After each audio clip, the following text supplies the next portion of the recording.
Sir, I have listened with great interest the discussion on this motion. There are three definitely important points in the report of the Select Committee.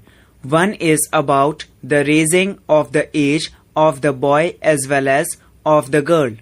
The second point is about the nature of the punishment. Whereas in the original act the punishment is fine or imprisonment, what is being sought here is that the punishment will be substantial punishment plus fine. The third point is about the nature of investigation into offences under this act. It is said that offences should be cognizable, bailable and non-compoundable. I agree, sir, that the intention of the honourable member who is in charge of this bill is undoubtedly good. I share his enthusiasm for social progress. I also share the view that now that this government is a government of the people, instead of taking a neutral attitude on such matters, the government should take a definite and positive attitude. But in social matters, especially when they concern not a few, not a section, not a class, here and there, but practically the whole community, it is only wisdom that we should move with a little caution. In 1929, when the original act was passed, the government of the day undoubtedly laid down a great principle. When it was sought to oppose this particular bill by the orthodox section of the House on the ground that this House had no jurisdiction to interfere in matters social and religious, it was definitely laid down that when there is a great and corroding evil and there is a promising remedy, it was the duty of the government to remove it by legislation.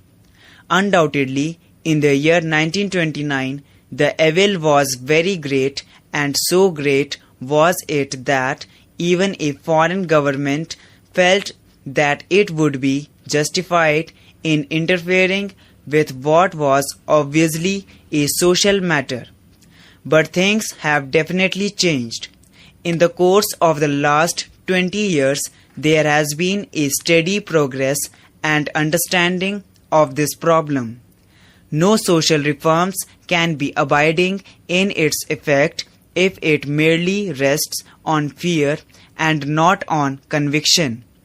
If people concerned should know that child marriage is a great evil, it is far better that it should be left to them to carry out this reform voluntarily. In 1929, the original bill was passed, and then in the year 1936, there was an amendment. The amending bill was brought by Mr. Lal Chand, and a few days after, another bill was introduced and to some extent in a modified form was also passed. The credit went to my honourable and old friend Mr. B. Das. The real remedy, then it was pointed out, was not to make the offence cognizable, but provision should be made that a marriage in breach of provisions of that act would be considered invalid, null and void. That was a radical remedy.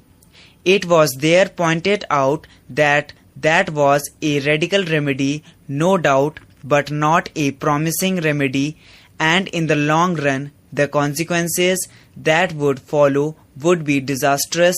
The object of the social reformer would be frustrated.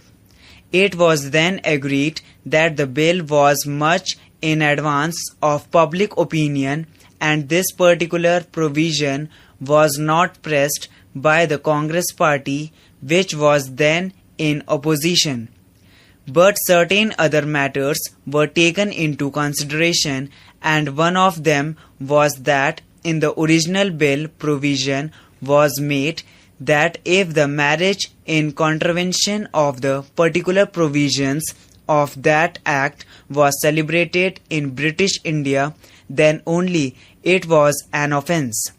By the subsequent amendment, the jurisdiction became extraterritorial in the sense that if the marriage against the provisions of this act was celebrated in any territory outside British India, it was also considered as an offence. From stage to stage, amendments have been effected, always with a view to seeing that we are not considerably in advance of public opinion. The present position, sir, is this. So far as the educated and upper classes are concerned, the problem is not of age of marriage, the problem is of marriage itself. I doubt whether girls are married even at 17 or 18. So that section of the community has practically little to gain from the contemplated piece of legislation. As regards the masses, what happened immediately after this original 1929 bill was introduced? It will be very interesting to note, sir, that this was written by one of the newspapers in West Bengal. So far as the attitude of the government is concerned, I want to make it quite clear that government will not agree to the raising of the age either of the boy or the girl as it has been reported by the select committee. The age of the boy is being raised to 20, which is a jump of only 2 years.